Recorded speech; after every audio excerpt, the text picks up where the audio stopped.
guys, I just wanna share with you something na nabili ko dito sa online. Hahanap kayo ng pangregalo this coming Christmas, New Year, or gusto niyo lang i-appreciate yung inyong mga mentees, or bigyan yung mga dinidisciple nyo sa church, mga youth minister, youth leaders nyo. This is very good. This is one of the good idea na pwede nyo ibigay o iregalo sa kanila on their birthday or during this time of Christmas and New Year. So, tingnan natin to isa. Sabi dito, try Jesus, not me, cause I show hands. So, ang ganda to. By the way, this is a Christian enamel pins. So, sobrang ganda niya, promise, affordable and matibay. So, napakadami niyang design na pwede mong pagpilian. So, yung mga binili ko dito is this one, Love Like Jesus. So, enamel pin siya.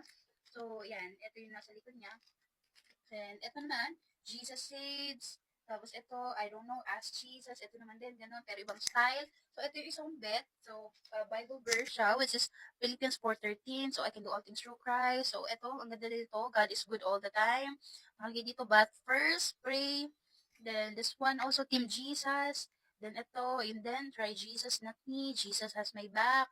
So, nakalagay dito, I love Jesus. What would Jesus do?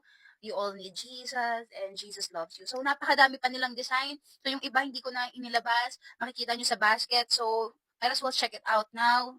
And alam kong ma-appreciate ng youth leader nyo, ng disciple nyo, ng nag-discipler nyo, ng mentees nyo. Dahil this one is an enamel pin. So, pwede naman lang ipin kahit saan. So, yeah, check the yellow basket. God bless.